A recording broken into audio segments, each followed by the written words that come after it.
like a few minutes or so, and I had to record the intro. Oh, so it says we're broadcasting. Hopefully, it stays that way. All right. Live. Yeah, apparently we're live. So okay, cool beans. Hey. All right, you guys ready? Yes, sir. Yo. oh yeah. All right, here we go. Hello, everyone, and welcome to That Pixel Life, a gaming podcast that explores video games, its industry, and its culture. This is episode number 4, and we are going to dissect Nintendo's recently revealed online service this week, which launches in September. So we're going to see how that fares against the competition. We'll talk about that a bit. We're also going to talk about some leaks that dropped recently that could reveal some major titles being announced at E3 next month. So we'll dive into those as well. We're also going to talk about the Switch port of Donkey Kong Country Tropical Freeze, and we're going to hop into that Detroit Become Human demo as well, among other things too. So we'll get to it right now. My name is Josh Faulkner. Thank you guys for tuning in again this week. We really appreciate it. And if you're watching us live on YouTube via Patreon, thank you for that as well. We hope you guys are enjoying the show. We got Zach Anderson over there as well. Hello, Zach. Well, hello, sir. How are you? How you doing, man? I am fabulous. Fabulous. I'm basically been ground to dust over the last week. I haven't been able to do any gaming of any kind. It's been great. It's been good times. Awesome. Yeah. Well, that sucks, man. Yeah, no, it has been a meat grinder of a week, but things should be flattening out soon. So, gotcha. Right. Sounds good, man. Well, thanks for being here, sir. We got Shannon the Cannon Moore over there as well. Stop that. Just lean into it. Just wrap yourself up into it like a nice comfy blanket, Zach. It's gonna happen. It's here. It's staying. I refuse. Shannon, how you doing, man? I'm doing great. I am on vacation this week, so on the opposite spectrum of Zach, I am playing all the video games. Nice. And yeah, I'm just loving life right now. It's great. I got a couple beers, just relaxing, getting ready to do this podcast. I'm stoked. I'm happy. Awesome. We got Miss Elena Grimm over there as well. Hello, Elena. Hey, I am somewhere in between Zach and Shannon the Cannon. I am not super bummed about not being able to play video games, and I am complete with this move, but I am also not on vacation. So I've played some games, so let's talk about some games. Awesome. Sounds good. Now, everyone listening right now, we're a little off kilter because I seriously fucking just fell asleep and woke up amongst recording this podcast. So as for a little context, my son, he doesn't like to sleep by himself. He's 3 years old, so we have to kind of lay with him when he goes to bed, and I totally conked out when I put him to bed. So I'm a little like right now. So I apologize. Hopefully I'll shake the sleepies out of me. I'll slap myself in the face a couple times. But anyways, we're going to hop to it. Let's get a little bit of housekeeping going before we jump into the fun.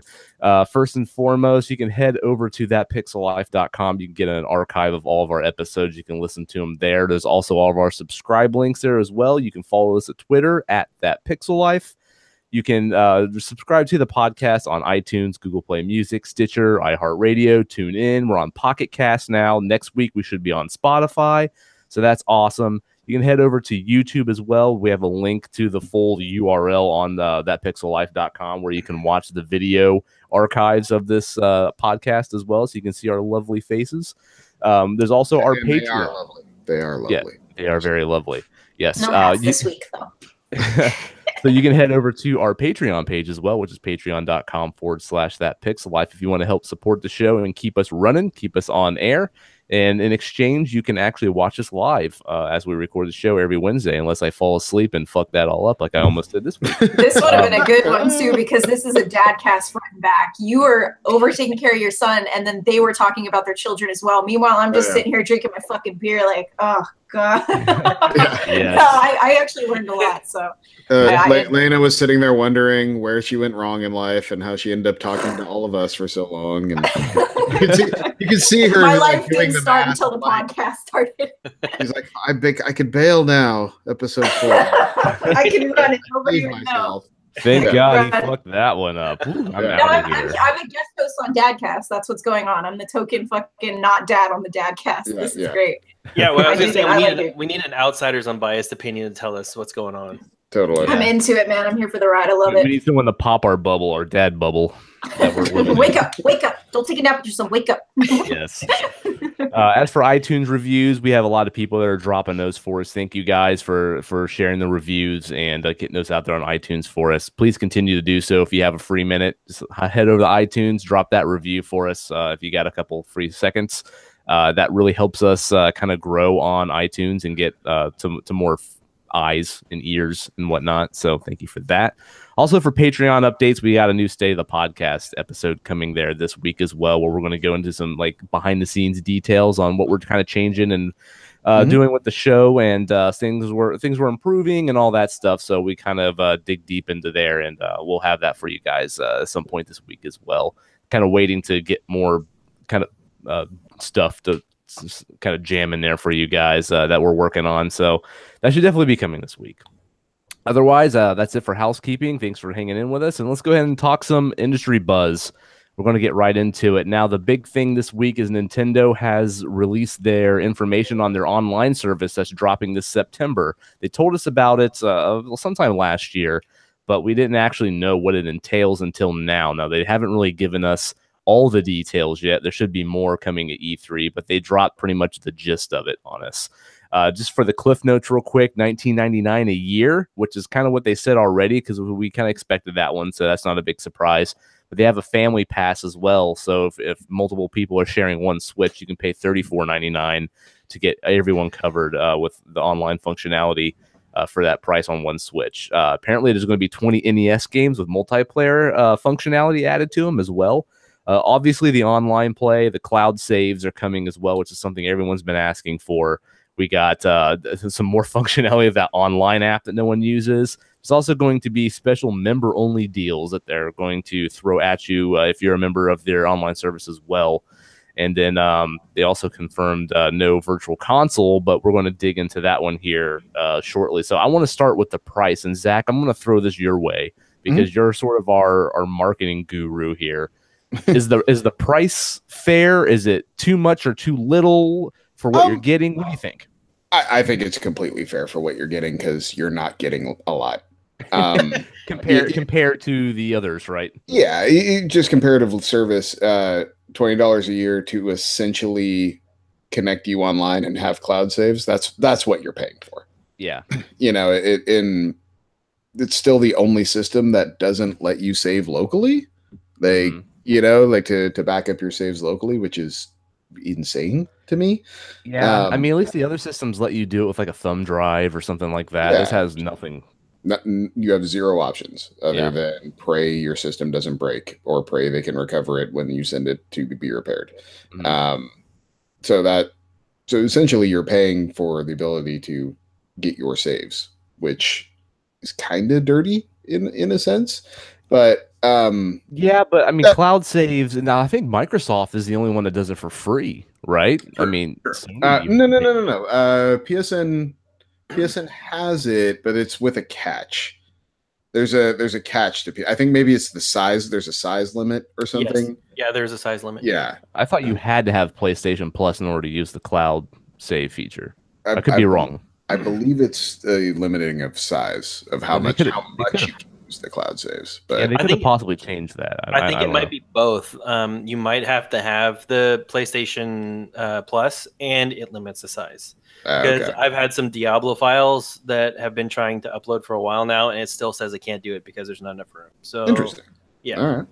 Well, then, there you are. But I mean, at the same time, it's $20 a year. Like, it is pretty cheap. It's going to be one of those costs that you're just going to roll in as a Nintendo tax. You're just going to pay it, and you're never going to think about it, and you're just going to move on with your life. It's how I approach PlayStation Plus right now. I've never thought about how much I spend on PlayStation Plus. It's a charge that pops up every year, and I pay it. It's so much more money, though. I mean, $19.99 a year for me personally is much more appealing than I've been debating whether or not to buy a new PlayStation Network account for like 4 months just because of how costly it is. This is less than $2 a month, and you're right, it is basically but like NES games, yay! And also props to Nintendo for, I mean, in a way, they haven't done this yet. I haven't had to pay to play Splatoon 2 online. Totally. You know what I mean? So when I found out, I was like, oh, I'll give them my money. Fuck it. It's been a while. Yeah, but see, that brings me to another point though, as well, is that now they're taking functionality away from you. You know, so how many people bought a Switch that aren't typical gamers? You know, because Nintendo does that every now and then. They did it with the Wii. They kind of draw in non-gamers. You know, now they're having functionality taken away from them. Is that going to backfire on them at all? I don't think so. I don't think so. Those people aren't playing Splatoon 2. You know, like those. But what about Mario Kart? Well, that's what I was saying. I also think that's why the price is where it's at, is to make it, is to lessen the blow for the people that aren't used to this type of setup. You know, $20. I mean, that's a week's worth of coffee for some people. So I mean, like, it's like, come on. But the only thing that kind of really ticks me off is like I mean, like the family bundle. So I mean, I'm the only person in my house that games, so I don't know if this is across all platforms. But you just wait till Gabe grabs your Switch. Yeah, game time. I got a couple years, but be surprised, it's coming. So even with like the PlayStation 4 and the Xbox, so does my subscription only cover the one profile? Like, you know, do you have to buy multiple profiles for multiple accounts on your PlayStation or your Xbox? My understanding is that it covers everyone on one Switch, but I don't know. I mean, they haven't really went into details too much. So how does Nintendo handle purchases on multiple accounts on one Switch? Like if me and you were sharing a Switch, Josh, and I bought Odyssey digitally, could you play it on your account? It's on the Switch. I think so. If I'm not mistaken. Sure, yeah. Okay. Yeah. Somebody who, you can play. It starts obviously new data.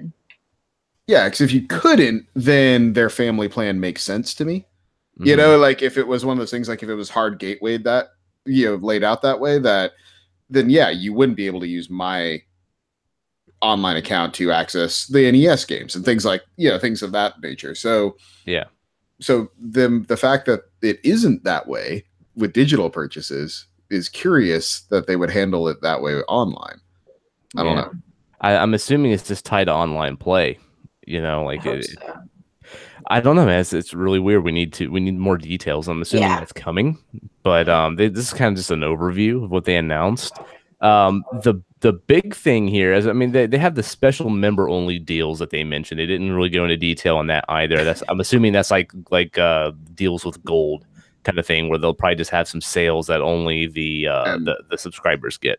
And knowing Nintendo, it'll be like up to 10% off. Yeah, now you get 12% if you're a subscriber. But isn't this also where they kind of shoot themselves in the foot, because they've been releasing the same goddamn game for like 10 years in a row?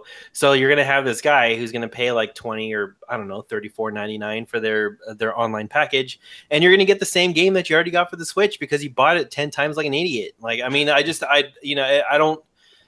know. It's kind of frustrating to when you hear that game release. It's just it's like, did you notice how the light went on to Shannon right when he made that realization?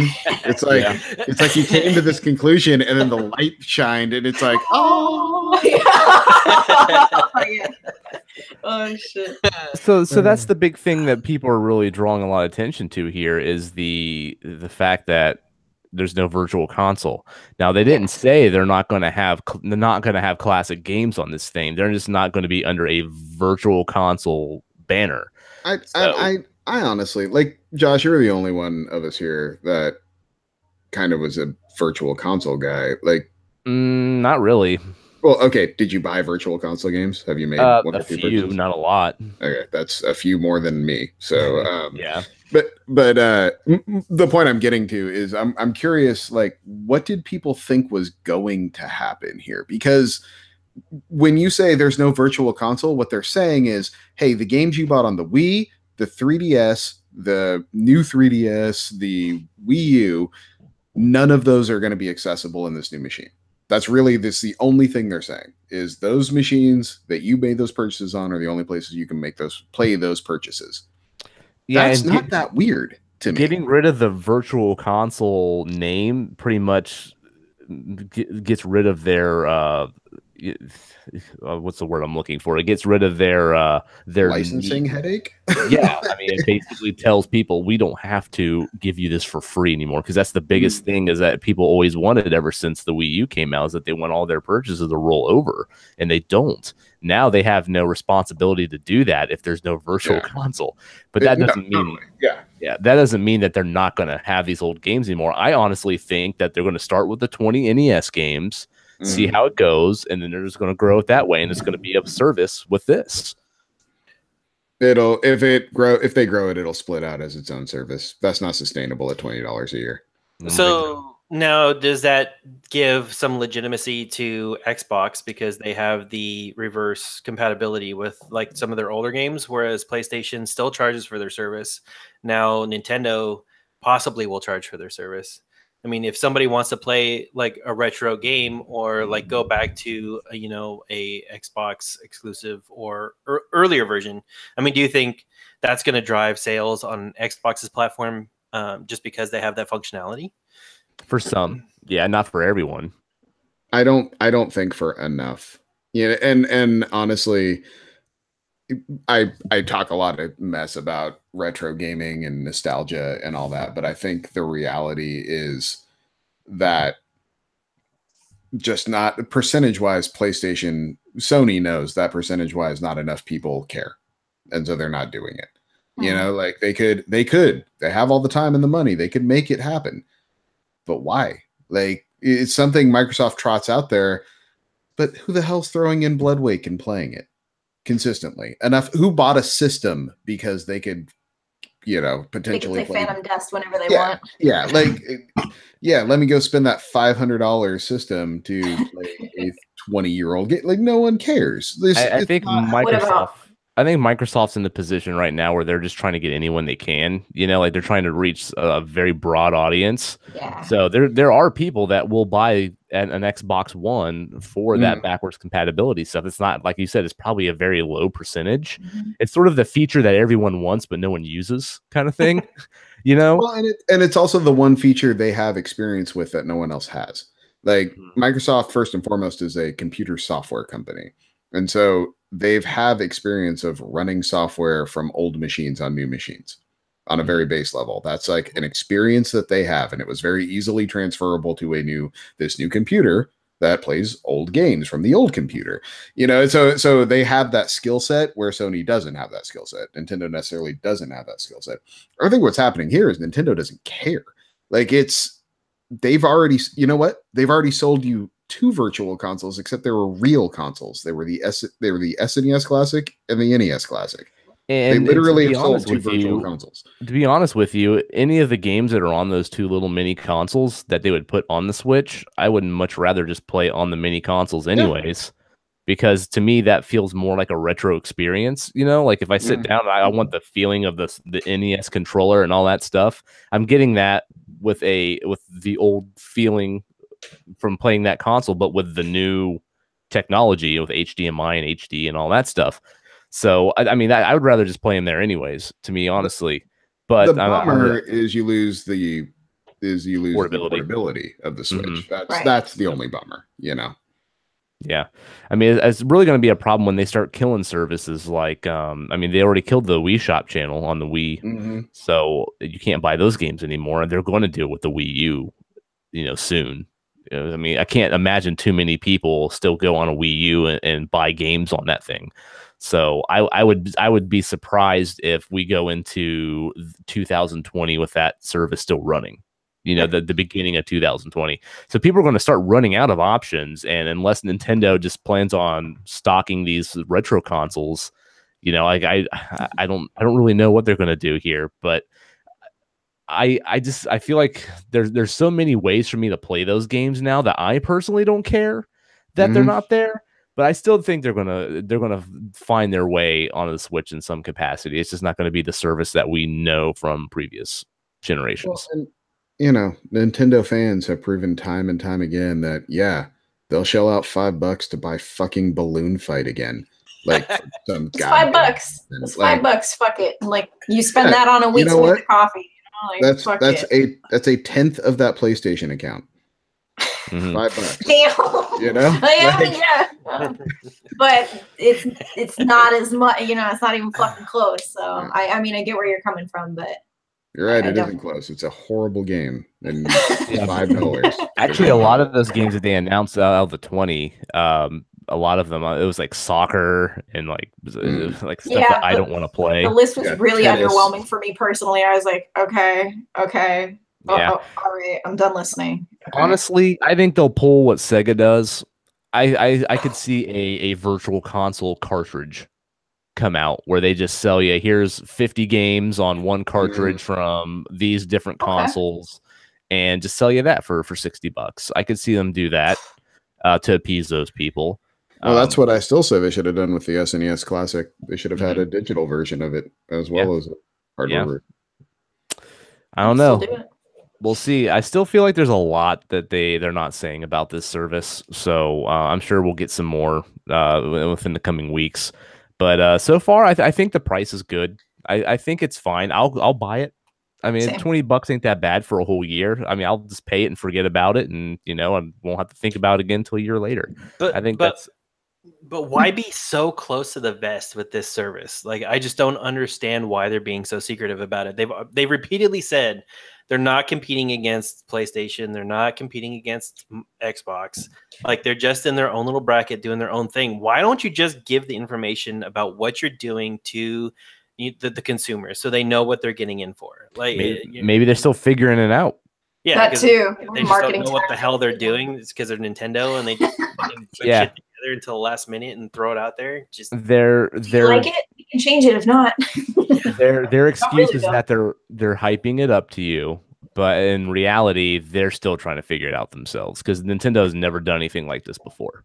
Yeah, because they've gone what, like a year and a half without charging anything, and now they're going to charge you, and they want to justify it. They're just trying to find things to justify it with.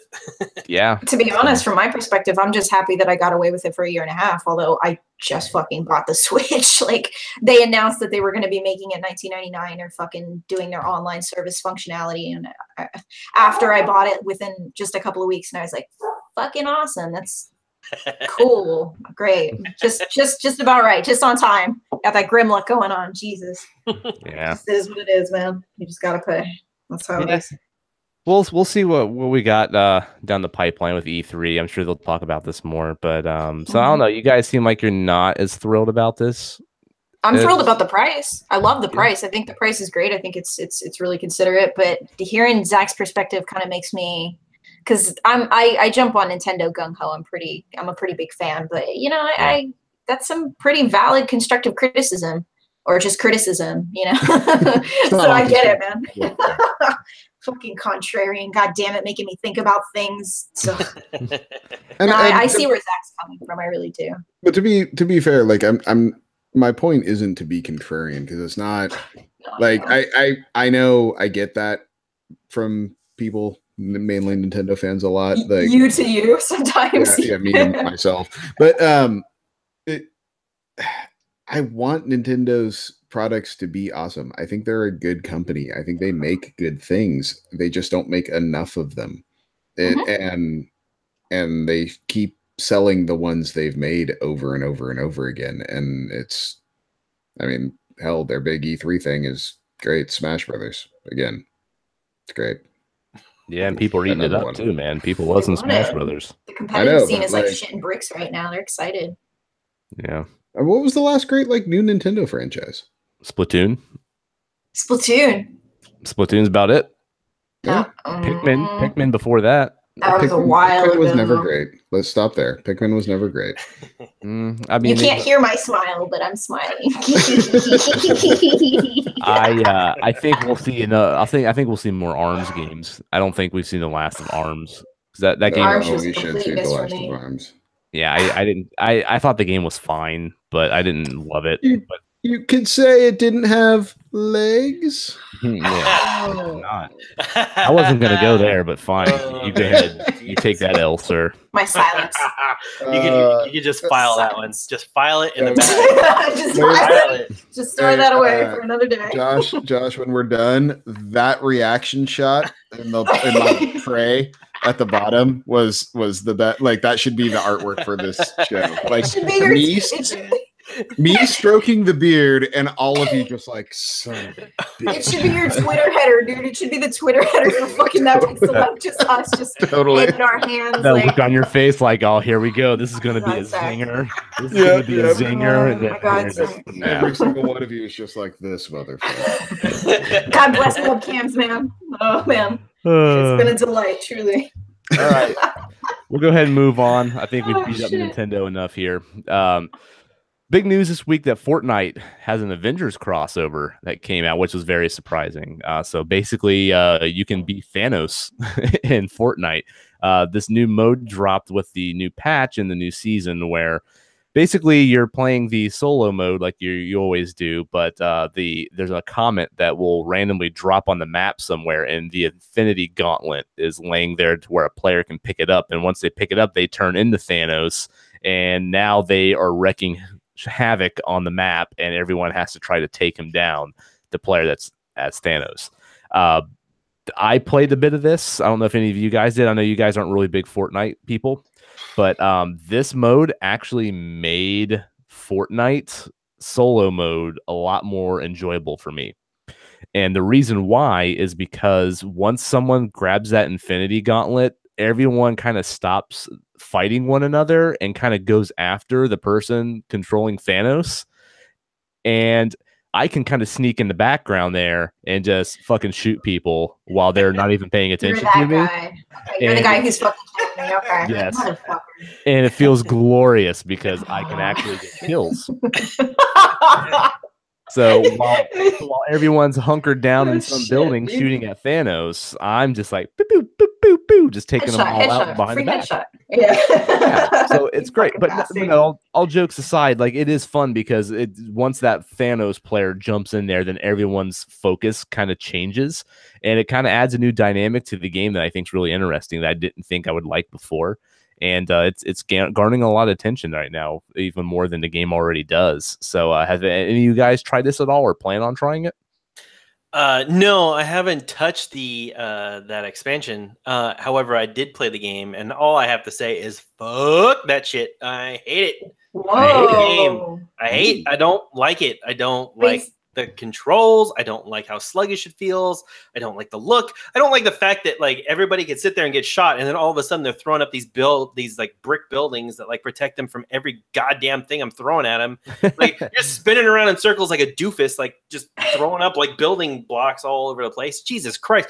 Oh God, I hate that game. I hate everything about it. I just don't like it. I played life right now. I know, right? I gave it like 2 solid nights just to try it, just to think maybe, maybe it's me, maybe it's maybe it's just a learning curve. Yeah, I suck. Fine, fuck it, whatever. It's called game Get is Good. not for me. Fucking dookie. I've got a rocking chair on my porch, Shannon. You can join me. I will sit out there gladly and drink iced tea with you and just tell people to get off our lawn all goddamn day. Yep. Is it me who's out of touch? No. It's the children who are wrong. I love that post you made on the Facebook chat, man. That shit had me dying. Yeah. Oh, it's. I downloaded it and I played it, and I actually played the Thanos mode as well, and it's fun. It's fucking super fun on PC. I could see myself getting into it just because I'm not shitty at video games. No, I'm fucking. Oh, dude, really? You're a console queen. I'm over here fucking PC master race. Fuck you, like no, I'm messing. I'm so joking. Apply directly to the burn. Jesus. No, I'm absolutely joking. I'm adding Elena to the list of people that are going to lower me down into my grave. Shannon, I'm going to cannon you down there, Shannon. I'm just going to go. Cannon you down there. Bang, bang, bang. No, it's a game that does require some, like you kind of have to.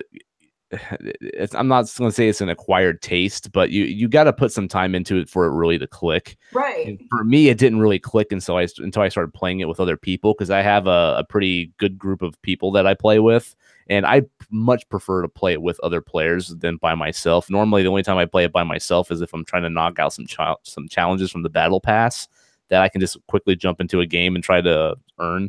But otherwise, it's a game that I feel is much more akin to like a social experience with other players and working together. And I suck at building in that game. And I just surround myself with people who are good at building, and I just let them do the building for me and just hide behind their shit. So that's what works for me. I think building is the funnest part. That's my favorite part of the game. And that's what makes it stand out. I mean, you play PUBG agreed. and it's like it's dude bro military shooter, and then they do the same thing here, but they have this whole building aspect where it's sort of like a game of chess, where everyone's got to make their move and kind of put their pieces down to try to get that advantage. And it does make things much more interesting, but I can see to a new player how that would really frustrate them. It's hard to get used to as well. And I do understand what Shannon's saying about the aesthetic, because if it's not something you're into, it's almost jarringly like bright. It's such a sharp contrast to PUBG's like muddy, kind of color scheme. And it's like, fuck, dude, there's so much going on. I don't know what to do and what to focus on. And I am concerned, though. I'm curious about how the controls are for him. For you, Shannon, because it's pretty fluid for me on PC. So it's actually one of the things I was kind of impressed with. I was like, okay, I was moving I had to lower the sensitivity substantially, though. The way it was moving, I was getting motion sickness. I was like, so I just couldn't do it, man. But once I lowered it, it was really fluid, and it was a lot of fun. It was easy to just kind of pick up and fuck around and then get frustrated and quit for 20 minutes. And then next thing you know, I was like, oh shit, I kind of want to play. It's fun for me to play when I'm rage quitting Overwatch or when I don't feel like playing God of War. In all honesty, like I loved Overwatch. I played the mess out of that game. And when a whole bunch of other games just came out, I stopped playing it. I would still like to go back to it. But getting back onto this Fortnite, I think the controller, the button mapping, I don't really like. With the way you switch between the pickaxe and the weapons and the other items that are in your inventory list can be sluggish. It can seem like you're pressing the button a couple times to get the items that you want.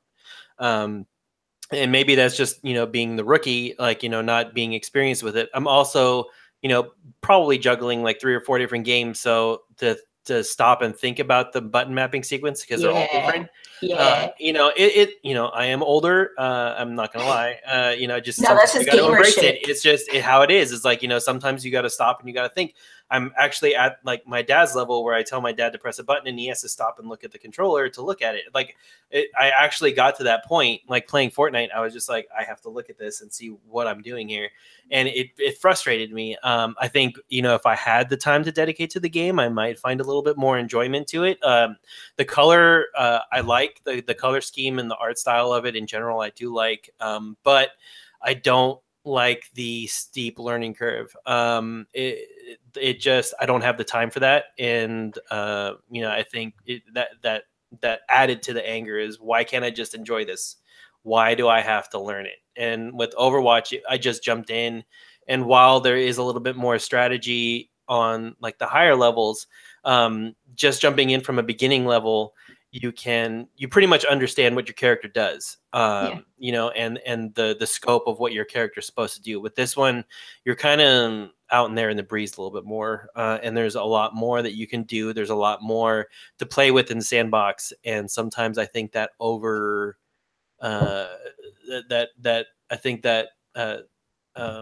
stresses me out a little bit, or it gives me a little bit more anxiety and decreases my fun in the game. So, maybe I'm just raging because I'm old and this isn't my game anymore and I need to play something else. I say don't give up on it yet. Keep it on your system. Let me see if I can pull you in. Make you a believer. Yeah, to a game with us. Because I play with my buddy Justin almost every single night. Justin is the guy I used to do Retro Reminisce with, for those that remember that back in that day. And the only problem is that we pull Xbox players in with us because he has a couple friends that play with us that are on Xbox, and you can't mix and match Xbox and PlayStation players. So because Sony is with the whole crossplay, they don't want you playing with Xbox players, but you can play PC players. But Justin and I play on PC. I'd like to pull you into a game with us and see if you feel differently playing with two people who really know what they're doing. You might learn quicker and enjoy the game more. So I'm down to keep it on your system. Keep it on your system, man. Yeah, we might see if we can make that happen soon. Cool. But the Thanos man playing as Thanos is I haven't been able to yet. Have you been able to, No, Josh? no. Oh, I got to the point where I was third in the game. It was between me, one other guy, and the Thanos player, and I almost killed the other guy who wasn't Thanos, and he got me like at the last second before I took him down. And then the Thanos player just came in there and just wrecked him like 2 minutes afterwards. That's dope. By the way, what you were giving me shit for is exactly what I do. Fucking killing people who are trying to kill Thanos. I'm like, oh sweet, free headshot. Bop, bop. Hey. Gets me some of those items on the checklist for the battle pass. I see. I see. Yeah, I'm that guy. All right, let's move on from this week in Fortnite, because it seems to be a thing we talk about every week. Wal-Mart Canada done fucked up today. They posted some early entries, some early store entries for a bunch of games that may possibly be getting announced at E3 next month. They quickly removed them, but there's some pretty big notable things here, and some of them are games that surprised me that I actually would have been really happy to have that surprise during the E3 conference. Now, given none of these are confirmed yet, but some of them have kind of been after this happened. The games in question are Splinter Cell, which we kind of knew was coming anyways. Ubisoft's been teasing that one for a while. Just Cause 4, Rage 2, Forza Horizon 5, which is an odd one. Borderlands 3, Lego DC Villains, Gears of War 5, Dragon Quest 2. I'm thinking maybe they meant Builders 2. Yeah, it's got to be Builders 2. Yeah. And a random Assassin's Creed game. Now, what do you guys think? Are these, you guys think these are legit? Obviously, Forza Horizon 5 is not legit because they haven't even been recorded yet. But are these? Do you guys think these are doable? I mean, you think they're legit? What do you think? I think there's some legitimacy to it. I saw Wario64 posted on Twitter, and I was just like, man, Wal-Mart Canada's our E3 this year. This is great. Now I don't have to. Now I don't have to fucking just play. But I think some of these games are gonna. We already knew about some of these. Like Borderlands 3 has been being teased on Twitter for a while, and I bet they're like just exhaling, like, oh fuck, thank God, that people more or less know. And Splinter Cell, I think I was hearing that Amazon Canada actually kind of leaked that as well. So I'm pretty sure that we all know that shit's coming. So, but yeah, I think there's some legitimacy to it. But the Horizon 5, Forza Horizon 5 made me laugh a lot because like, where's 4? Yeah. Where's 4? See, that was the one that kind of like stood out as like, this is probably bullshit. And then I saw Rage 2. Now, for those of you who don't know, Rage is Rage 2 is the one that made me go, this seems like bullshit. Yeah, same here. That was the big one too. And Rage 2 is a game that was made by id Soft. That came out on the 360 and the PS3 and PC, and that game flopped pretty hard. A lot of people hate on it. That's generous to say it flopped pretty hard. But yeah. I love that game. I thought that game was a blast, and I thought it had some of the best shooting mechanics I've played in recent memory. So when I saw one, I said, well, you were the one. Yeah, you were the one individual. I was the one. Now, see, I was going on forums today and stuff when I was reading people's opinions on this, and everyone's like, "Oh, fuck that game! Ugh, I hate Rage." I'm like, man, I must have played a different game than everyone else. Now, I do remember that game was a mess at launch because I played it on PC, and that was the first game that really used id Tech 5. And thankfully, we're on id Tech 6 now, and it fixed all the issues with that. But they used that mega texture feature where it was like one big texture like throughout the whole game or something. And every time you would turn, like the textures would pop in and out. And it was really weird. And the PC version had a huge problem with that, but not so much on the consoles, but it was still there. I remember everyone complaining about that. But otherwise, I thought the game was a blast. I really liked that game. And, it doesn't surprise me that Bethesda would bring that back, because look what they did with Wolfenstein. Wolfenstein was in a place where I was like, oh, fuck Wolfenstein, and they brought it back, and that series is kind of big now. It still didn't sell very well, but it's critically acclaimed. I think especially if they can get the id Soft team, the current id Soft team that made Doom on a Rage 2, I think they could turn that around and make something really special with it. So I'm hoping that's true. But I'm pretty sure it is, because some people popped up on Twitter today, including Bethesda and one of the developers that are potentially the ones that are making it, that were kind of hinting at this actually happening. So it was kind of funny. When they corrected posted to Walmart Canada's Twitter account, hey, you didn't get the right font and it's all in capitals. Like that made me go, oh, okay, so Rage 2 is probably happening. Yeah, and it was the old Rage Twitter account from when the first game came out. So, and then Bethesda like retweeted them. They're like, dude, and then the studio Rebellion, which is a developer, they did a little hand clap emoji. So that's making us think that they're the ones that are developing it. So.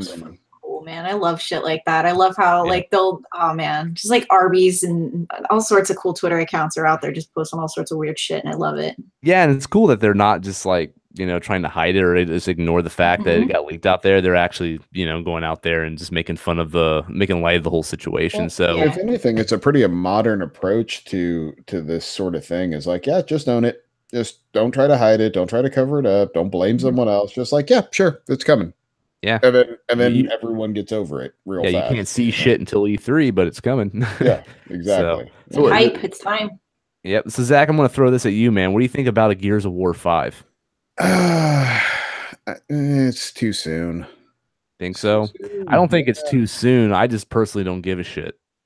Well, that's why it's too soon. Because I think a lot of people are in the same boat as you. 4 was fine. 4 was okay. Yeah, it was all right. And I don't really remember much about it. There was weather. There were things that weren't locusts, but kind of like locusts. There were robots. I don't know. Like I honestly don't remember that game. Sounds like how I talk about Call of Duty games, where I'm just like, I don't fucking remember. Like, soldier, there was some camo and a bad guy and a machine gun. Yeah. And more to the point, it's like it makes me kind of sad that's. When you look at that whole list, it's like, yeah, Forza game that shouldn't exist, and Gears 5 are the 2 Microsoft exclusives on that list, and that scares the hell out of me for Microsoft and E3, because this is the year Microsoft needs E3 to hit. And given this is just a very small sample of games, I mean, this isn't like, hey, here's every E3 game announced. I mean, it's nothing like that. But yeah, I'm with you with Gears of War. Like, that's not something I'm really asking for right now. Yeah. And it's the same thing with Halo. The team that took over Halo, I mean, yeah, they can make an all right Halo game, but it's nothing that blew my socks off, and it's not making me thirst for another one. Same with the Collective and Gears of War. So it's I just don't really care. The only thing with Gears is I'd be curious to see if they could turn out a better game now that studio is set. Because if you remember, feedback's been there and everything too. Yeah, because if you remember before Gears 4, I forget how many different studios. It was Black Tusk, and then there was something else, and then the Coalition, right? And so you had a lot of upheaval happening while they were making that game, and so that couldn't have helped the process. And I'd be curious to see if now that they've got their tech settled, they've got their feet under them, they've put out a game, if that would help the end product. Well, going off onto a different tangent that you probably just started, and I apologize for going down this rabbit hole because this is where my brain went. But do you think that it's almost too late for Microsoft to start developing things for this console? Because I mean, even if they're coming out with any type of exclusive, I mean, they're getting their ass handed to them right now by the other consoles in the market. Do you think it's just time to start preparing for the next generation of consoles? Do you think it's too late for them to come out with exclusives on this console? Do you think it's, I guess, do you think it's too late to start coming up with something that's going to push your console this late in the product's lifespan? It's hard to say, because what are they going to do with the Xbox One X? Are they just going to continue to build off that product, or are they going to have a whole new generation of console? I think Sony is going to jump out with a PlayStation 5, and I think Microsoft is going to kind of stay the course and just kind of keep building off that Xbox, sort of like a PC, like an upgrade. You know what I mean? I could see PlayStation 5 coming out and Xbox One X sustaining some of that stuff.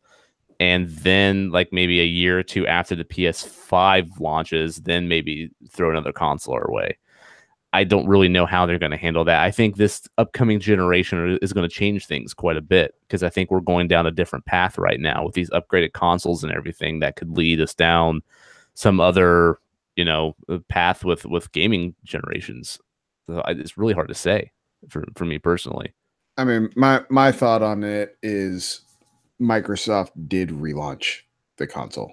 That's what happened last year. Like they from Xbox, original Xbox, and the Xbox One, Xbox One S, they scrapped all of it essentially and restarted. It's the Xbox One X launch was the rebirth of that whole program, and that's why there are no games. All their focus was if you look at it as a console launch, just so last year was the launch lineup of the Xbox One X. That was their holiday lineup, was the launch lineup for their new system. It kind of fits with what the new system, with what, with what people roll out on a new system. That being said, this is the year you need the games. If they're going by that, how consoles normally run, yeah, you've had a year to sell your system. You need the games this year. And sure, make another Gears, make another Halo. They're long-standing franchises. People love them, but man, you need something else. You just have to. Well, so let me throw this out here. I think we've already seen next-gen games. I think there's several games that have been announced that are totally next-gen games. I think Cyberpunk is a next-gen game. I think it's supposed to be at E3 this year. Yeah, but I mean, some of these games are probably going to be cross-gen games too. I think that Ghost of Tsushima game that are working on, Sucker Punch. I think that's a next-gen game. I think Death Stranding is a next-gen game. I don't know if we'll see those on this generation or not. So I think we're already seeing those games. We just don't know that they're next-gen yet. Well, I also think the term gen is totally changing. I think the next gen, this gen is totally becoming irrelevant, and incredibly fast. It's, consoles are becoming phones. You know what? But what are you going to do if you're the Xbox One owner that has a launch Xbox One still? Eventually that console is going to fall off and you can't run new games on it. Buy another one. Yeah. That's what what do you do when your $900 phone stops working? You buy another one. And they're counting on you doing that. Samsung and Apple have paved the way for this process for video gamers. So we're going to go to the Xbox store, and Gears of War 5 is going to be there, and this game's going to be compatible with the Xbox One 2016 and the Xbox One 2017. They're going to start having models in there instead of Xbox One X or Xbox 360 or whatever it would be. I mean, that could very well be. It'll be like Apple, the new Xbox One X. Yeah. I don't know. I think it's fast becoming the way it just is now. But is that going to confuse a lot of people? Is that going to confuse your potential people, your potential customers by having so many products out there? Because I think that's confusing with the iPhone, with apps. But apps to me aren't as a big product that you're going to a store to purchase. You're just downloading stupid shit on an app store. God of War, big launch ain't something that everyone's running to the app store to buy. You're going to go get your game, wherever. I don't know. I think that's going to backfire, but it's really hard to say, man. I don't know. But I think this upcoming generation is the one where things are going to start changing for the different. I still wish they would have one game system, like a fucking DVD player. I buy a DVD player, I can watch any damn movie I want on as long as it's a DVD. That's why I want gaming to go. It's a PC, and you have that. That's on board. I agree. War on my PC. I want to play fucking, Mario on my PC. I don't want to buy. It just takes a lot of work, but you can. I can play Zelda with female Zelda as a protagonist. Yeah, what the fuck? This is a mod, yeah. Yeah, that looks sweet. So yeah, I gotta beat. All right. So E3 don't tell that to Shannon the Gannon over there. Fuck, dude, you're on fire tonight. Jesus Christ. Yes. Yes. Yes. That was awesome. Okay. He's better. Love that All right. shit, man. Well, New nickname. We'll soon be finding out if any of these games are legitimately announced at E3 because we're coming up to it pretty quickly. So, so stay tuned for that. But otherwise, let's go ahead and jump into our weekly consultation for the week. Now, let's go ahead and get this out of the way because Shannon and Elena, you both finished God of War this week, right? Yes. Do you guys want to go ahead and get your? What? You didn't? No, I didn't. I didn't finish it. it. No, sir, I didn't finish. Get on that shit. Fuck. I knew I was gonna fucking lose too. I don't know why the fuck I challenged Shannon last week. I was like, this motherfucker's going on vacation. I am the busiest I've been in my entire life, and I was the one who instigated and was like, I bet I can beat. No, I haven't beat it. So there's no spoiler cast yet. Just give me one more fucking week. Just put in like 4 hours. Like where you're at right now, you're close. You're really fucking close. It's hard. It was hard to put it down. Like I had to stop though. But either way, tell me about it. Wait, don't tell me about it. But tell us about it. But how do you feel about the game overall, Shannon? You want to go ahead and get that out of the way? Put your final word on that. You know, after hearing you guys talk about it the previous week, I was hyped for the ending. The ending to me was kind of lackluster. The last battle was awesome. I thought the last battle was great. I had a lot of fun with it. But everything that happened after that, I was really, I was just like the climax was over here. Like what the rest. What's all this stuff over here? It's just, I mean, there were a couple things that made me kind of go, like think about it. And there were a couple of things that happened that kind of made me go, oh, okay, this is where it's going. And I saw the progression of where the next couple games were going to go. But you know, for the most part, there wasn't anything that made me go like, oh, damn, like that's a great ending. It was just like, it's an ending. It is what it is. I agree with you. I don't think it was anything groundbreaking, the way it ended, but I think it was fine. Like it didn't do anything to alienate the experience or anything. No. I just it's just after hearing you two like talk about it and like hearing your views and like how you felt about it, I was so stoked to beat that game and find out what this ending was. And you know, it just when I got there, I was left wanting, I guess you could say. Okay. Fair enough. So what would you give it overall? Like, what are you feeling with the game like this year? Is this like game of the year contender for you? It's one of the contenders I can think of. But I can't say it'll be in my top 10. I'll put it that way. It'll probably be in my top 5. So what's competing as your number 1 right now? I'm holding that open for a bunch of like other things that are coming down the pipeline yet. But I'm looking at that Spider-Man game. I'm looking at that Detroit game. I mean, God of War is still a contender up there. I'm not saying it's not going to be up there, but I still think there's a lot coming out this year. Hopefully, if Kingdom Hearts comes out at the end of the year, I mean, like I'm a big Kingdom Hearts fan, and I'm hoping that maybe does something for me. So, I'm just holding that spot open. I'll tell you, it's probably going to be in the top 5, but I don't know where it's going to be. All right. Now you just mentioned Detroit Become Human. Mm-hmm. You played the demo, right? I did. I did too. Did anyone else play the demo? I didn't even know a demo was out until I saw you two guys talking about it, which made me download it. But no, I have not played it. Okay. Same, I haven't played. Let's talk about it for a minute, Shannon. What did you think of it? I loved it. And I don't know, like I just something about that game, especially with the trees at the end of that demo or at the end of the confrontation that shows you your choices and it shows you the tree of possibilities. Something about that just makes me want to go back and replay that mission over and over.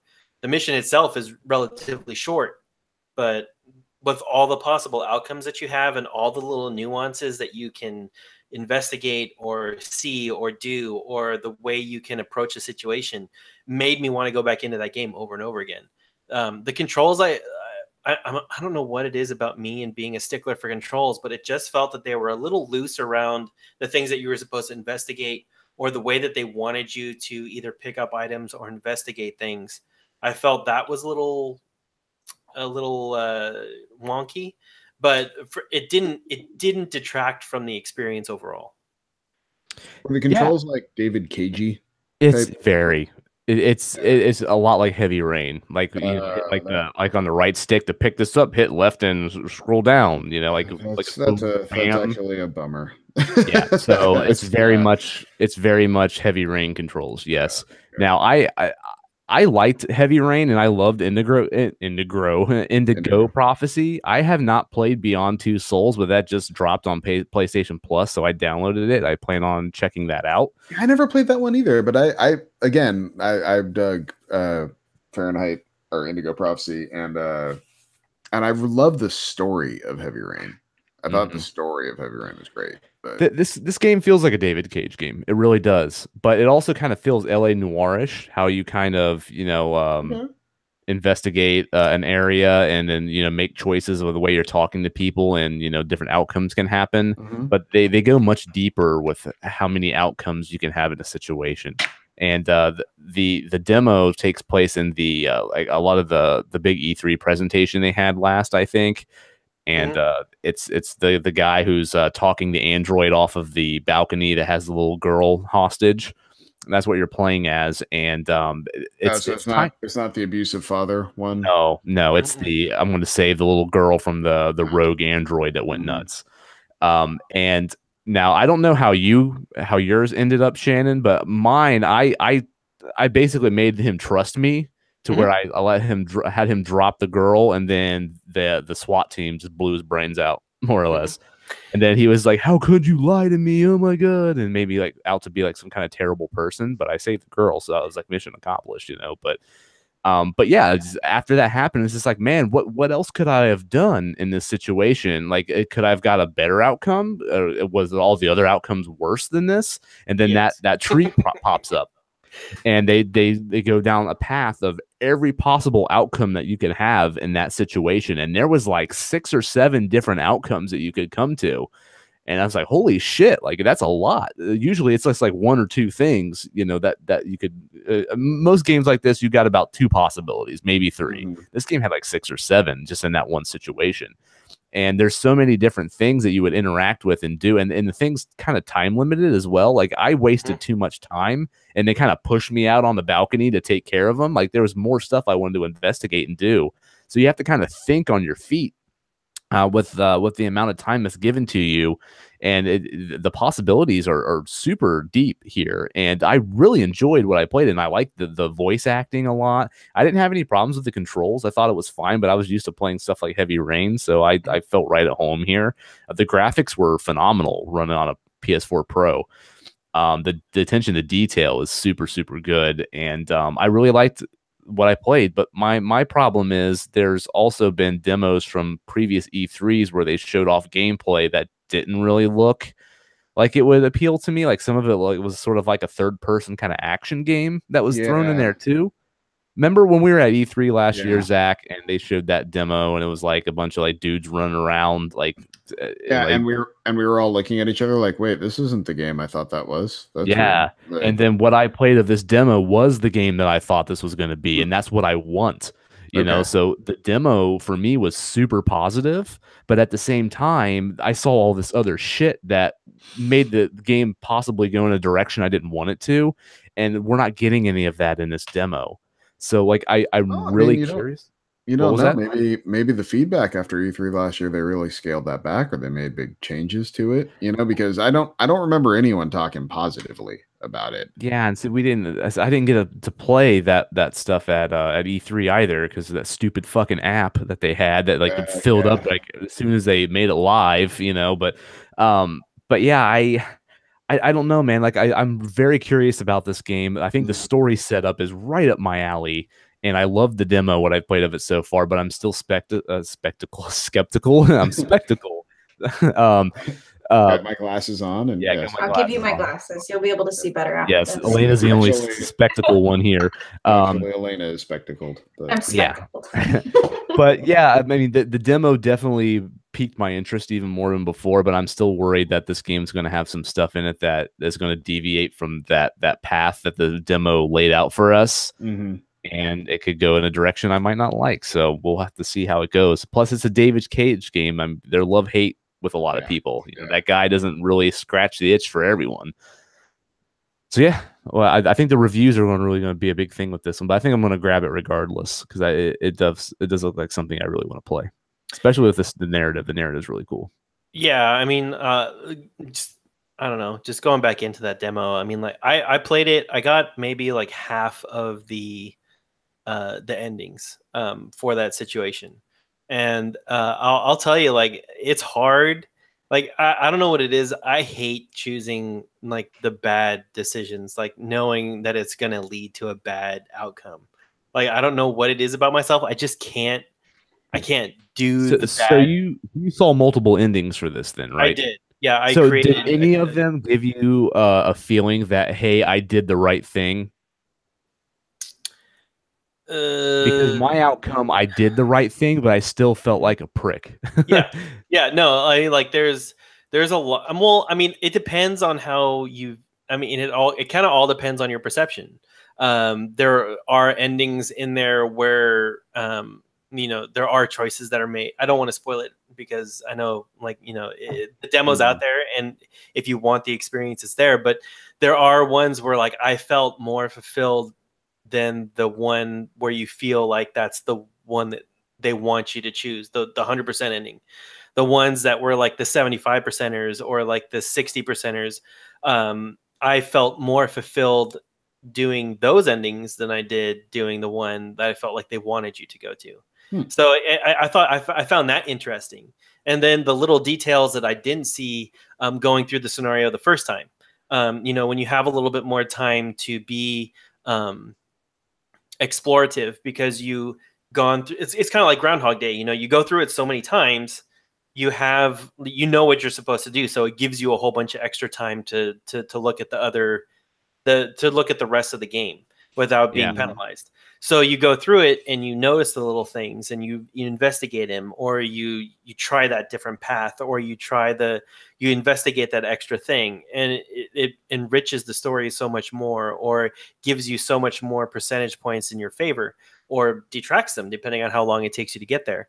But all in all, like, I must have gone through that demo like 15 to 20 times, like, you know, and it was great, like, every single time. So, you know, I'm hoping the game is what I played and not what you guys are prophesizing with this rigmarole that they're not giving us. But we'll see how it goes. I'm stoked right now. And if there was the other thing, hopefully that's just, you know, kind of like LA Noire in that sense, where it's just getting from point A to point B. You know, like, hopefully they don't do it. It's nothing other than that. I still say LA Noire would have been great if they would have just ripped that out. If it would have just been investigation. Yeah, I hated the open world and anything involving shooting. Really sucked in that game.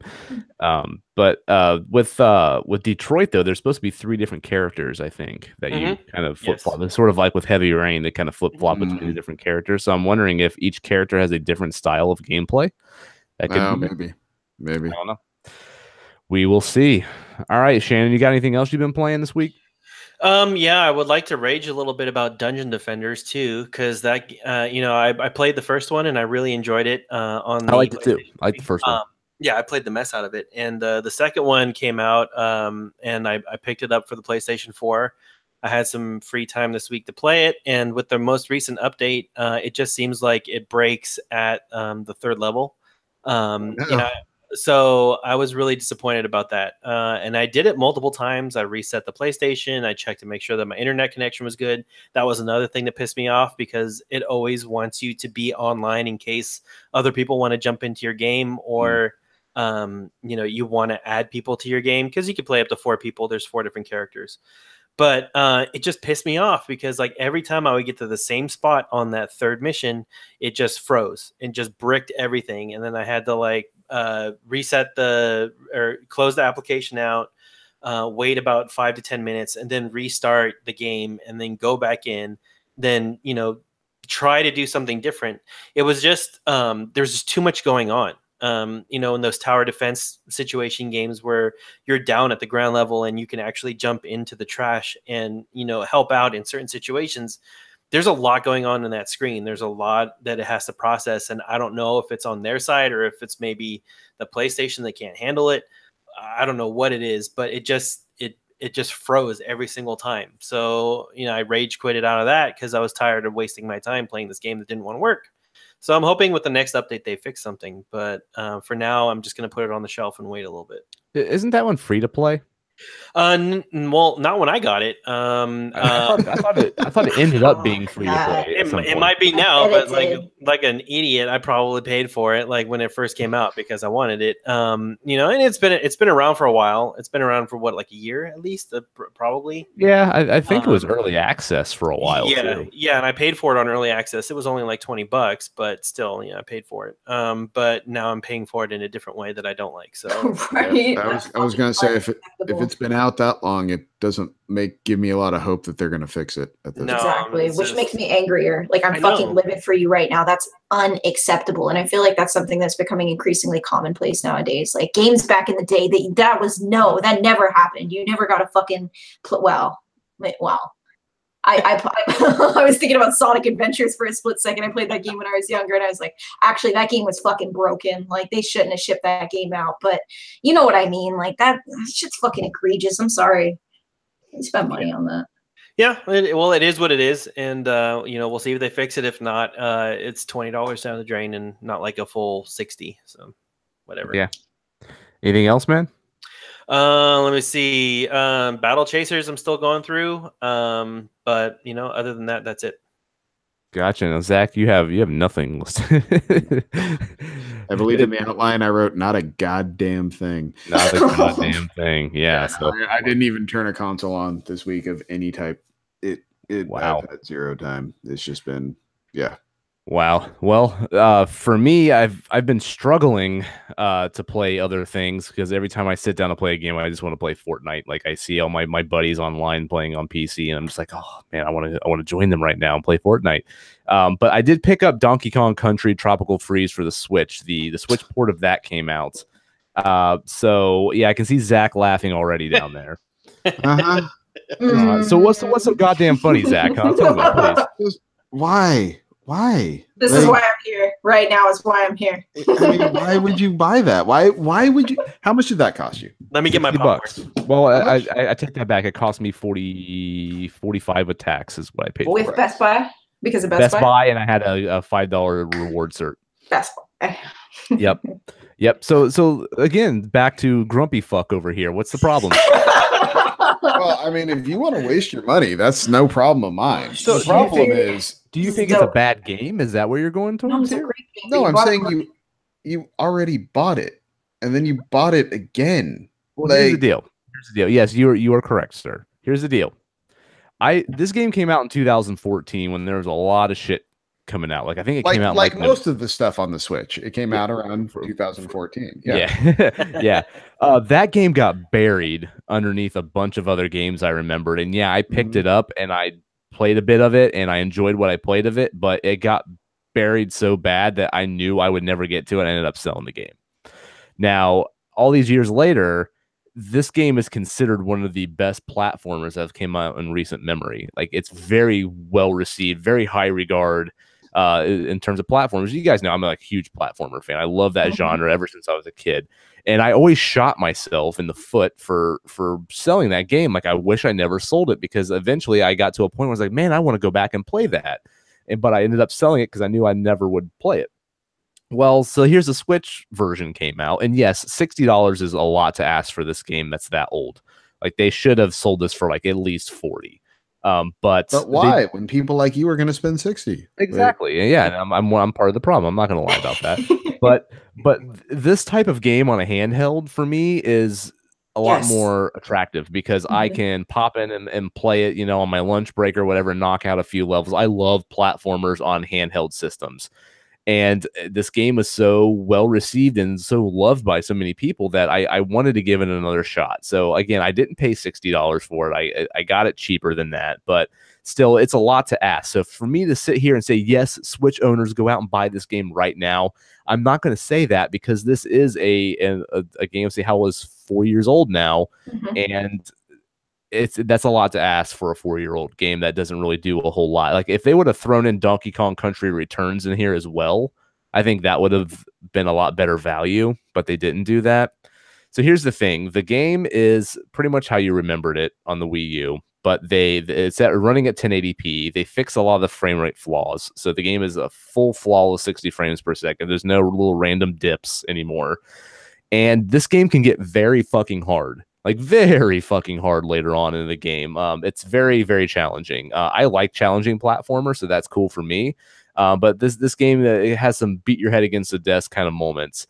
And one thing they tried to do to make the game more accessible is they added Funky Kong mode. So they have that stupid looking ape in a tank top and cut off jean shorts on a surfboard, looking like he's some kind of like Californian like teenager or something from the 90s. The Poochie of the Donkey Kong universe. Yes, very much like Poochie. You were head on right there.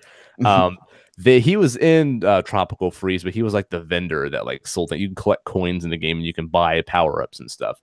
Well, you can actually play as Funky Kong in the game. You can choose him as a playable character, and he has all these powers that helps you get through a lot of the really difficult levels in this game. So he has his surfboard. And if you jump on spikes, like, you can like ride the spikes on his surfboard so you don't get hurt and stuff like that. So for anyone who had that hit that wall later on in the game where it was so difficult that they just kind of gave up, you can play as Funky Kong and try to kind of get through those levels a little easier, which I think makes the game much more accessible for people. You can play the game without having Funky Kong in there at all, or you can have him enabled to where you can play the game without him, but you have the ability to choose him if you want to. And that's how I'm playing the game. Like, I don't have to use Funky Kong if I don't want to. But otherwise, from what I've played of the game so far, I definitely have gotten farther than I did on the Wii U version. And the game is a blast. Like, it's very colorful. The graphics are great. There's like lots of little cool set pieces that happen in the middle of the stages while you're playing. It gives a very cinematic feel. It's very charming. It's the Donkey Kong Country you remember. It plays very similar to the old school Donkey Kong Country games on the Super Nintendo.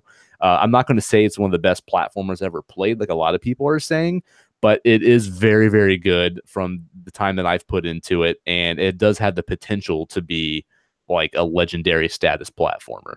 So I'll keep you guys posted as I play through more of it, as long as Fortnite doesn't steal my attention too much. But I'm not going to tell you guys to run out and buy this right now. If you've never played the game before, maybe wait to get it on sale or something, because I do think it's kind of shitty to support Nintendo charging so much for these games at this price. And this is kind of a trend that they've been going on. At least they have Captain Toad's Treasure Tracker coming out, and they're not jacking the price up on that one, luckily. So that's good. But that's because that game should be $5. No, have you played it? Have you played it?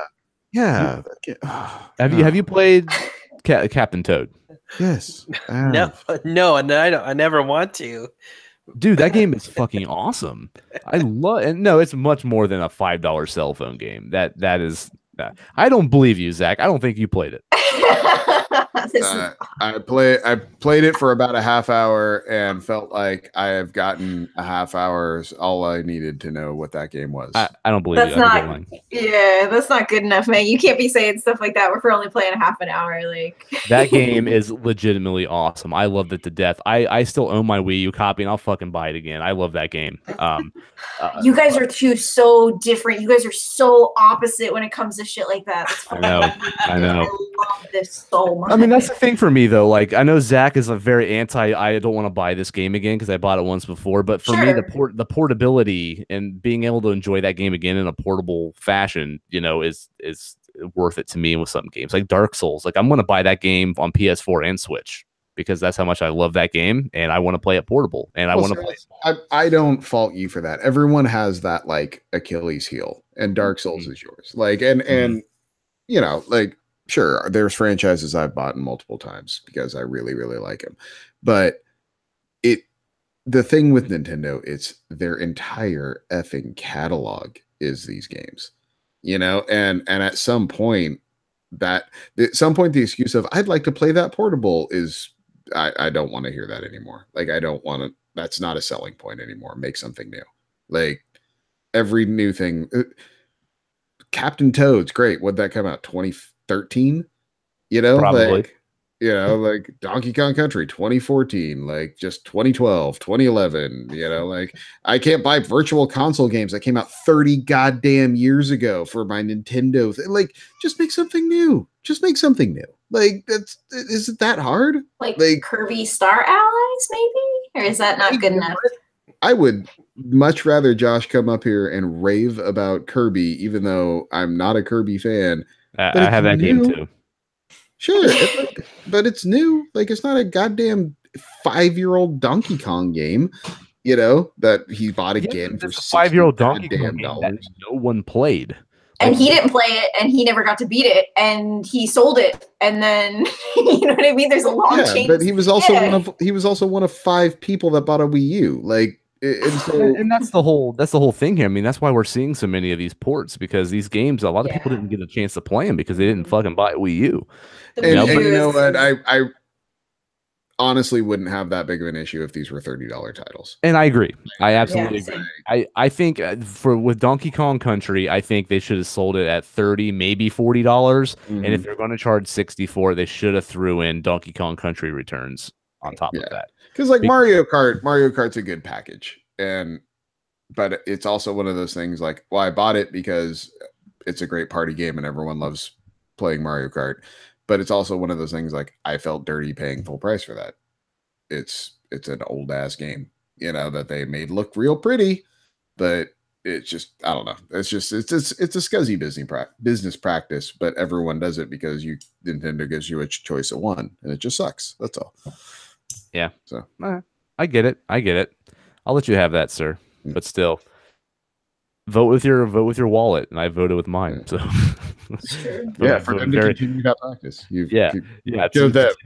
Fuck us. Yeah, that's what I voted for apparently. So. Beautiful Nintendo monster. Just feed the monster. Yeah, and see, if it was the other way around, this was Sega, it'd be even worse. Like if Sega actually had an awesome console right now and they were throwing all their classics at us, like I would still do it with them too, because I was more of a Sega fan than I was a Nintendo fan. I have more nostalgia for them than I do Nintendo. But luckily they went down a very dark path. Luckily for you. They're stuck making meme accounts for their Sonic the Hedgehog fucking Twitter. Yeah, and we're over here crying about ports, not new games. So Lena, you just made me so sad. I'm sorry. Sonic is dead. All right, Elena, go ahead and round us out here. What have you been playing? Kirby Star Allies, just a little bit.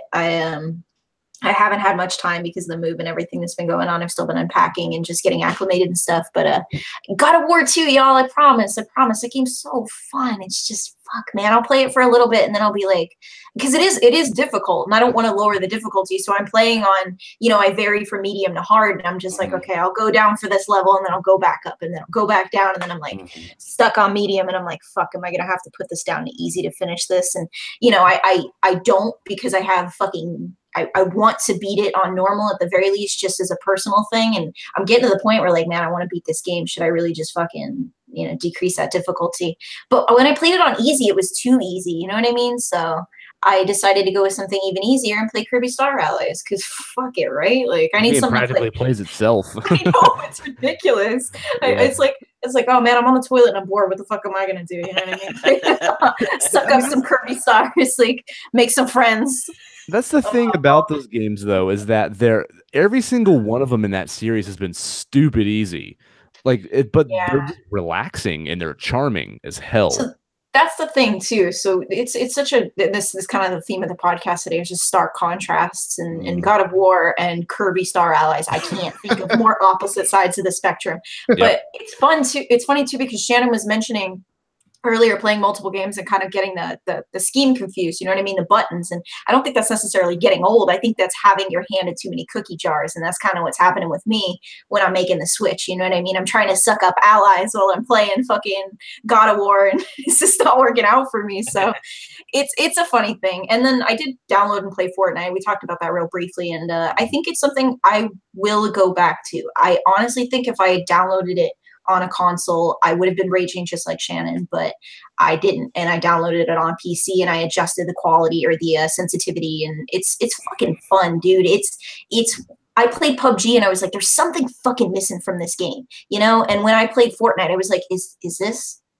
this the mechanic that was missing from PUBG that would have made this game just a little bit more fun and fun enough for me to play? And I think it might. I think Overwatch is still my baby, and it will continue to be my baby just because I'm so invested. But yeah, I've kind of got my hand in too many cookie jars right now. I should probably just beat God of War so I can complain about the ending. Like, you know, fucking, I don't know. Now I'm nervous. Now I'm scared. Yeah. But I think it will be one of my games of the year. I can't think of much else that's going to beat it because it's just.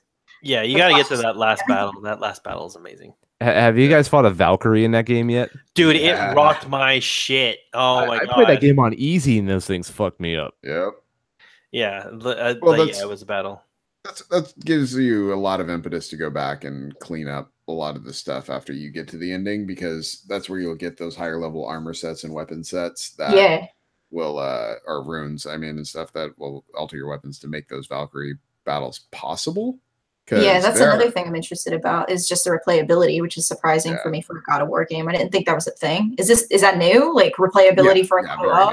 Okay. That's right. All right, I picked the right one. The previous games were very much linear. Very nice.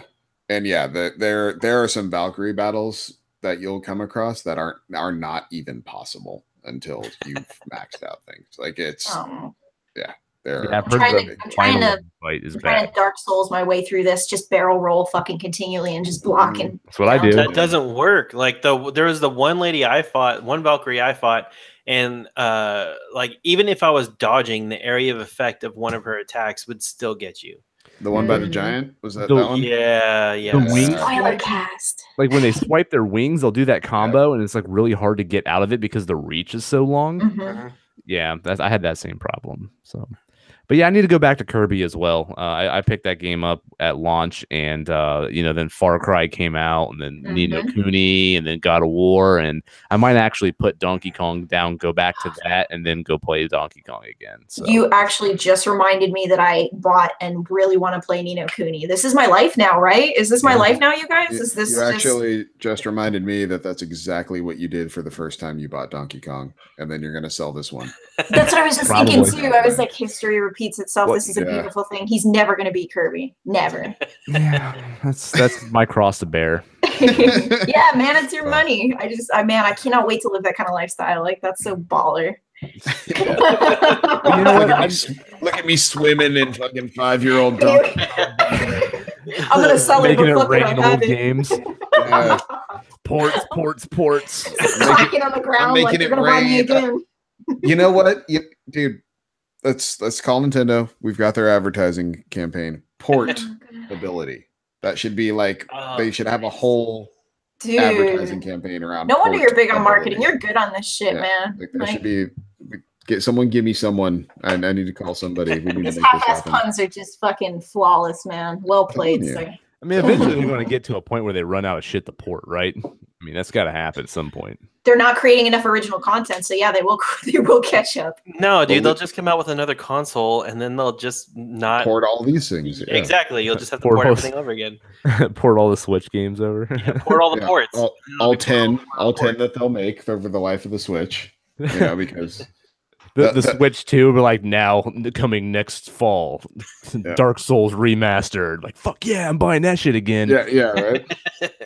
I gotta buy that. I've already bought that game twice, and I'm probably gonna end up buying it 4 times coming this year. So that's how much of a whore I am for that game. I like what Zach was saying earlier about how everybody has that franchise, and I feel like I was thinking about it as he was saying it, and I was like, everybody gets one. You know what I mean? Past a certain point, and it's just egregious. Like, I do have franchises where I'll buy no matter what. As soon as it comes out, I'll buy the game, no matter what. Soul Calibur? I'm buying that bitch. My friends and I have been talking about it for months. It's actually going to be what melds our groups back together. Like, we haven't seen each other in years, and everybody's like, hey, so group chat, Soul Calibur, yeah, when it comes out. And I'm like, we're friends again, yay. It's going to be awesome, man. I can't wait. Yeah, I'm stoked for that one too. I love Soul Calibur.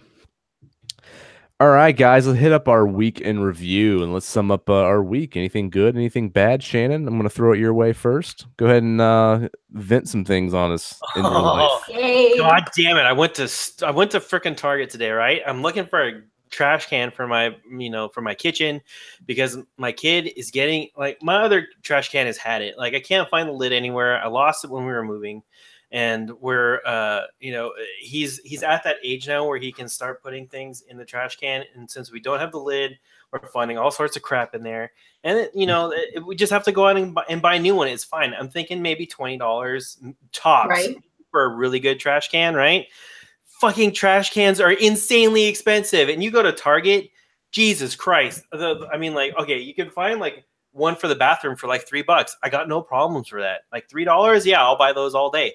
But like one that's 3 times the size automatically jumps up to like $50 fucking for a goddamn trash can. All it's doing is holding the most disgusting things in my house in one area that makes it not stink. That like my kid's not going to reach his hand in and get some vile thing that's been in there for 3 weeks.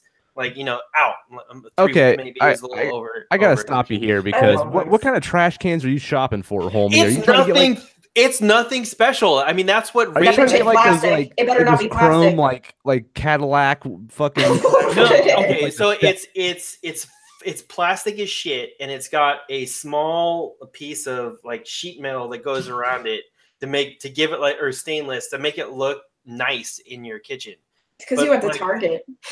But even then, like, where am I gonna go? Like Walmart? Like, I don't even. I think there's, I don't know what Target was supposed to be the cheap place to go to get some shit, and just get Rubbermaid plastic with the little flippy lid. I mean, I don't. So I had the same problem with my kid. He would want to throw everything in the trash can. My solution. I mean, obviously, you might not have the same setup in your house that I have, but my garage is connected to my kitchen, and we just stuck our trash can in the garage to where every time we throw something away, we open up the garage door and just throw it in and shut it. Well, that's awesome. But as you can see in the background of my freaking office, there are still boxes on the floor because I have no goddamn room in my house for half of this cluttered shit. I'm still trying to figure it out. But if you can imagine what this looks like, my garage is still half taken up with boxes that I still don't know where I'm going to put all this crap or stuff that has to go out to the trash that I, have to do a bulk trash pickup for. So going out there to get to my trash bins is goddamn ridiculous. And I don't want to have to go out there every 3 hours to throw out some trash. I just want to get something nice that sits in my kitchen, and I can put my stuff in it. And I don't want to pay $50 for it. But you know what? Like a dumbass, I went out there and needed one, so I bought one. Next time, Target, if you're gonna bend me over and screw me that hard in the butt, at least buy me dinner first. Jesus Christ! I gotta see this trash can. I think you need to put it up on Twitter. Nothing special. I'll put it up on Twitter. It is nothing special. I paid $50 for it. I feel like a goddamn. And you shopped around, and that was the best deal at Target. You shopped around, and that was the most cost efficient. Oh my god, that was okay for the spot that I had for what I wanted because my baby is smart enough to figure out that he could push the lid up. And he's at that level where he could push it up and then still put stuff in. So it kind of defeats the purpose. I needed something with at least a lid that was a little heavier to push up. So if I'm paying $50 for a spring that's I got a little bit of extra tension in, I'm going to be a little pissed off. But it sounds to me that you just paid a lot of money for a very special type of trash can for your situation. But I don't think everyone in the world's paying $50 for trash cans, dude. I hope not, dude. It's Jesus Christ. I mean, I'm probably going to get inundated on Twitter now with a whole bunch of cheap trash cans. But you know what? You want to send me your cheap trash can photo? Go ahead. I want to see your trash can. I'm gonna take a picture. I'm gonna Photoshop and bedazzle the crap out of it. And I want to see what $50 for a trash can will get you. I just imagine a BMW, what are those fucking thing called? Just sitting on top, just kicking it right on top. Suicide doors on the top of it, like a DeLorean. Some neon underneath it so you can see it in the nighttime. Yeah, that's what's up. That's what's up. That's the trash can I would buy. I want that trash can. Well, I gotta get off of that. Other than that, like calming down. What's like, the good news? I'm on vacation. Staycations aren't all that bad. I'm getting a lot of stuff done around the house. I'm happy about that. Other than that, it's Mother's Day coming up, so a big shout out to all the moms out there. It's time to give them that one day of the year that they they get to be recognized, which I think is pretty funny. But yeah, just take a minute out of your time on Sunday, call your mom, say, hey, you know what, Mom, thanks for putting up with all my shit because I was a jerk for a while. That's what I'm learning right now. Yep. You know what? Yep. I feel for you, Shannon, now that you mentioned that, because your wife's birthday is the same day as my wife's birthday. Mm-hmm. And it's a struggle because like a week later you spend all that money for their birthday and then you got to do it again for Mother's Day. So it's like you got to double dip. But the funny thing is my birthday is like a week right after Father's Day, so I get to return the favor. She has to do the same for me. Yeah. Nice. Yeah, that's beautiful. I got hit with the trifecta last year because my wife had just given birth to our son like a month before, and then so I was super amped up on that, and then it was Mother's Day and it was her birthday, so like I went whole hog last year. So I set the bar too high for the Mother's Days, and now I have to live up to that. So that's another thing. You should just buy all the gifts at once. Buy all of them at once. Buy one mistake. Rookie mistake. I know, right? You figured I would have gotten that right, but Zach's ring is on full display. He's like, I fucking know. I know you guys. I know what's up. I know how to be a good husband. Ask my wife. All right, shit, Zach. We already heard him bitch about a $50 trash can. What you got for us this week? I really fucking hate landscaping, you guys. Oh, tell me about it. When I bought my house, we could tell that whoever owned it prior did a lot of stuff with landscaping, and then it was ignored when they sold the house. So I have a lot of crazy weeds and shit in the flower beds in my house, and I just don't have the time to deal with it. So like it looks awful. It looks like crazy hermit people live in our house. So that's one thing I'm tackling this year too, is I'm trying to get that all taken care of. So I'm right there with you, buddy. And you got to dig certain areas, and then you hit like, oh, and here's 3 feet of clay for some reason. Like, wait, what? Why is there a clay deposit in this yard? Like, it's just stupid. Like, it's the opposite of finding treasure. Jesus Christ. Exactly. I just hate doing that. Anti-treasure. Yeah, so are you doing like the full blown like planting flowers and all that shit, or are you just trying to make it look presentable enough? Oh yeah, we're changing a bunch of stuff. We had to dig some trenches for some lines, and it's all been really fun. Just really fun. Good times. I love hearing about how my life will never be, because I know I'll probably never own a home or even probably rent a home. Like all of this is just like poo right over my head. I'm like, flowers. Shit, I just buy them and put them in a pot and put them on the fucking mantle. Here's the thing, Lana. I was just like you. I was just like, this shit was never going to happen. And then all of a sudden, the shit finds you. Like, you can hide. Yeah. Adult life just kind of creeps up on you. No, I'm an adult, but not like that. You'll be crawling back from the bar one night, like thinking life's good, and then wake up and look over at next to you, and you're all of a sudden you're like 35 and in a house, and you're like, "What the fuck just happened to my life? What happened?"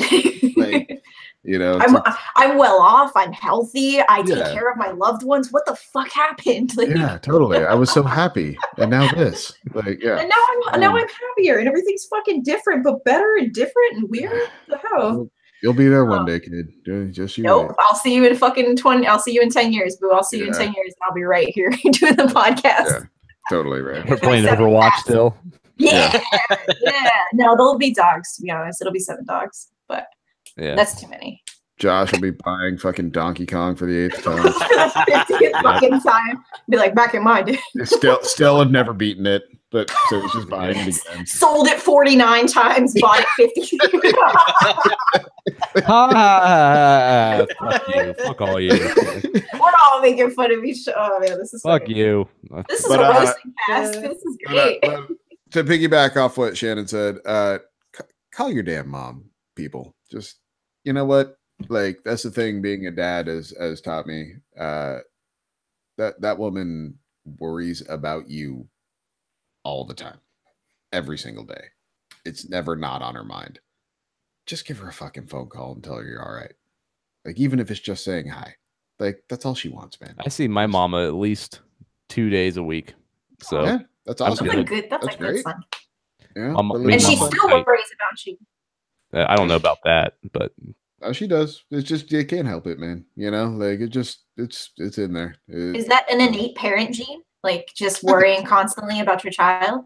Y'all are like, yeah. Oh yeah. You know what it is? It's like it becomes a habit real early, and then it just and the thing I'm discovering now as my son's getting older is that transitions from like keeping him alive physically to I really worry about like his interactions with people now and like how emotionally he is developing with situations and how prepared he is to kind of like encounter the world around him. Like it shifts, you know, and so it's one of those things that never stops. It just changes. It evolves. See, I've just gotten to the point where I stopped checking to make sure my baby's breathing on a nightly basis. So yeah, that's rough. You know what, dude? You know what, dude, Shannon? There's nights I totally do that still. Like, I mean, like I said, like at the beginning of this podcast, like my kid sleeps with us right now, and like there'll be times I'll wake up in the middle of the night, just make sure like a pillow's not smothering his face or something. Yeah. You know? Yeah, it's crazy. You can't help it. It just was what it is. So yeah, just give your mom a call. Just say hi, guys. Yep. For me this week, I'm just happy that they're finally making a Bill and Ted sequel. Hell yeah. So I know that doesn't sound like too thrilling because those movies were, you know, from the 80s and it was from the 80s. 89, 91. Yeah, but I really like Bill and Ted, and it seems like this new movie that they're making is coming from a place of not like they're trying to make a bunch of money off of it. It's just the people involved are just happy to be together again and creating. So it's not like a Dumb and Dumber 2 where they're totally just trying to like, you know, cash grab off the success of the first one. Like this movie just feels like, hey, these people are coming back together and making a movie because they just want to, because they enjoy, you know, working together. And I think that's going to work out for this one for me. But this movie has been a struggle for them to make for a long time, and everyone's on board. And seeing Keanu Reeves and Alex Winter in the booth again, like in their 40s, is just really, really cool. So I mean, that's the thing for me this week, man. I'm happy that that's getting off the ground, and we're going to be seeing that soon. So, nice. Anything bad? Yeah, Elena, what you got?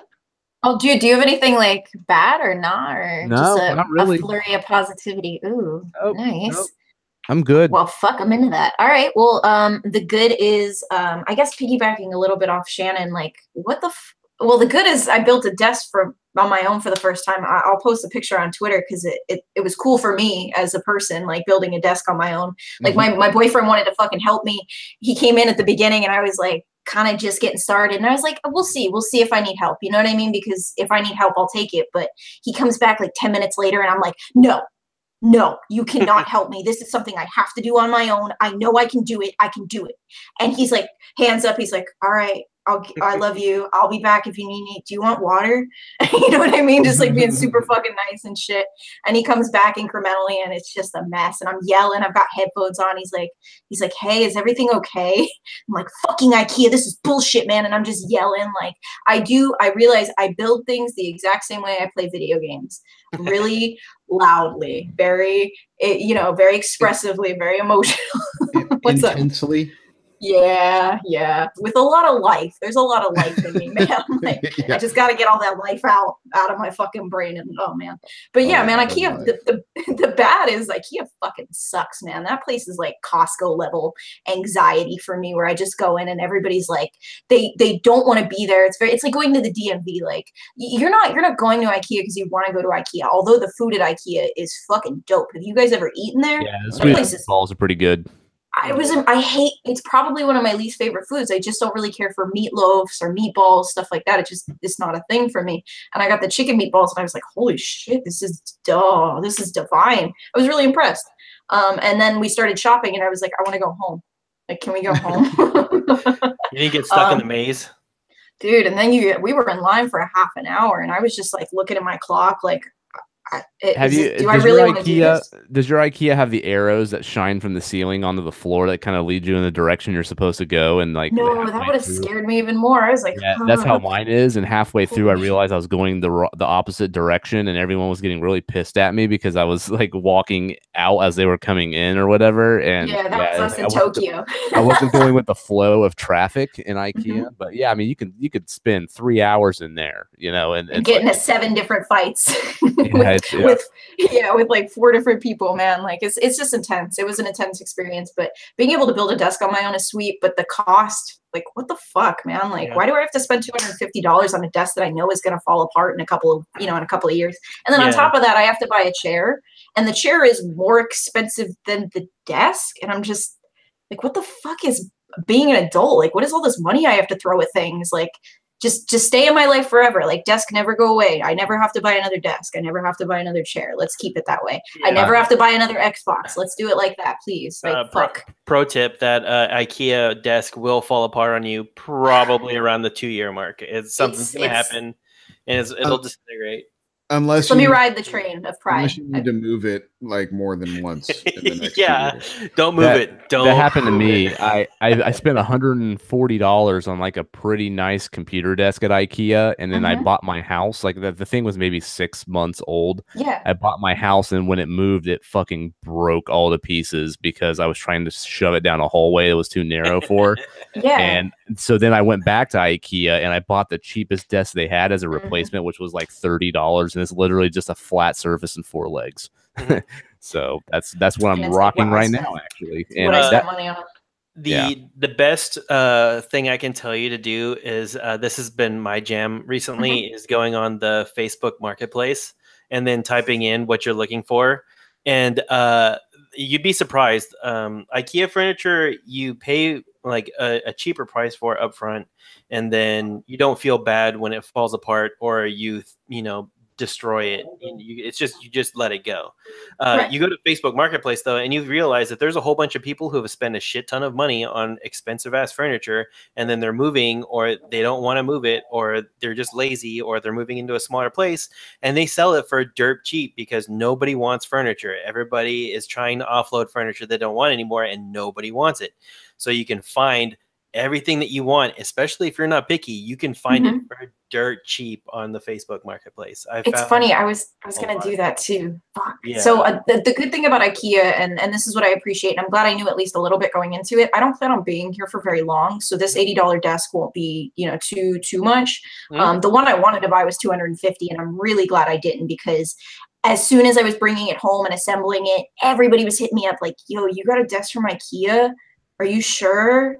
Did you take it out of the box? Do you want to return it?" And I'm like, damn, I thought IKEA desks were legit. They were fine. And everybody was like, no, not if you're doing anything with them ever, like at all. And I was like, oh shit, well, I built it. Fuck it. I'm riding the happy train right now. Fuck it. And I'm stoked off that. So I get the desk, or I get the chair in a couple of days, and it's like a sweet mesh computer chair, and it's got a neck rest, and I'm sitting on like a table chair right now. I'm really excited to get my like setup going. And then past that, it's like higher quality webcam, higher quality fucking mic, and I want to be like you guys, man. I want to be fucking advanced. I want to be a pro. I'm going to be a pro when I grow up.